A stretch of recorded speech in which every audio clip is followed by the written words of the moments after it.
So we're trying to find out those stories of how people in their communities are coming together to make life better. But we're particularly looking for the stories of where some of the more isolated people in our communities are brought right into the heart of community life. And we're hoping to put those stories in the spotlight, because what tends to happen is they go under the radar. Nobody really notices them. We hear a lot about organisational stories and ones from institutions, because obviously people put press releases out and celebrate their great news. But what we don't hear about is real grassroots community, and that's really what we're here in Stroud to do today. We just want to talk to local residents, local people, and find out, how are you supporting each other? How are you helping each other on the streets or in your own homes each day? So what we're trying to do to start with is find out where the bumping places in the community are. Good. So the places where we kind of just say hello, like here. Yes. And then we're trying to find out what groups and clubs are there around those bumping places, and then what the stories are kind bumping places. That's where you bump into each other. Absolutely. I think pavement conversations and meetings are just wonderful, aren't they? Curbside things. My life has been changed by them. Where's the bumping places for you? Is that just on the high street? Yeah. I come to the market. Yeah. And just in my road, I'm always wandering around.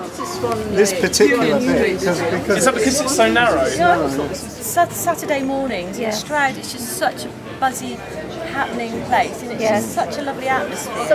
And when I moved to Lansdowne 5 years ago, there was already a flourishing residents association with a project, and the project was to get the road made one way, because it was really dangerous and traffic was mounting the pavement and knocking the residents over, and all sorts of terrible things went on.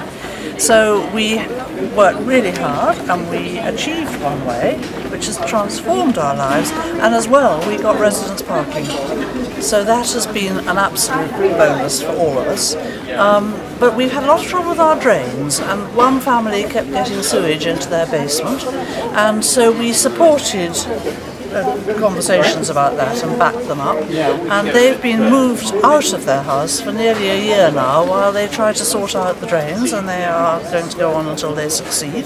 So we're a really close-knit group, and when people come and go we record it and note it, and we do really work hard to keep our community vibrant. A bit of background, what we're trying to do is encourage people to have conversations with their friends and neighbours, and talk about the stories like we have here, Good idea. and then record them and share them on our website, or come in, or I'll come to you and we'll have a chat.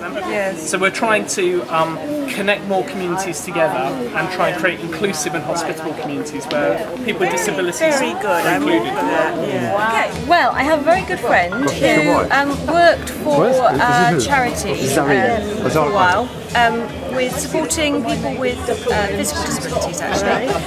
And she was trying to work out how she could, be really inclusive, because she kind of really realised that actually the people that she was working with were just great people to be with, and they had lots of fun. And she wanted them to meet, so she set up a lunch club, and they all used to meet in a pub. And she stopped working for the charity, but she carried on meeting them because it was such fun. And now they go off and they have like holidays at Pontins, or they go off on the Canal Trust, or they go, but they still have their lunches. A charity out there that she came into contact with, and they were actually desperate for wheelchairs. So now when the lunch club meet, they all pay. I think they bought about 5 wheelchairs between them. So these people that, kind of we will see as needing our help, actually they're normal people that can be really helpful. So it's great. It's interesting, I met a chap earlier who's part of a community choir, and he was saying that actually that really brings a great diverse mix of people together, all in the room at the same time. And when that happens, and perhaps some of those people might otherwise be isolated, but when John's missing for a couple of weeks, someone will say, John's missing, let's go and give him a call and find out what's happening. So what we're really trying to find out is how those connections within communities work, and how we can inspire more of those connections and encourage people to build even better communities than what we've already got.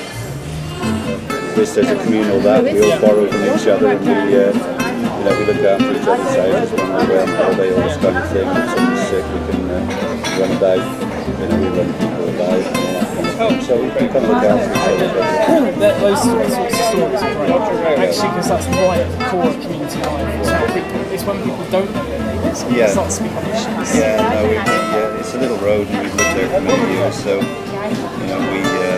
tendency is that you kind of get adopted and just become part of the community. So the wider it's at the Woodruff, so and the community hall up there seems to be a pretty good place where people get together. There's quite a lot of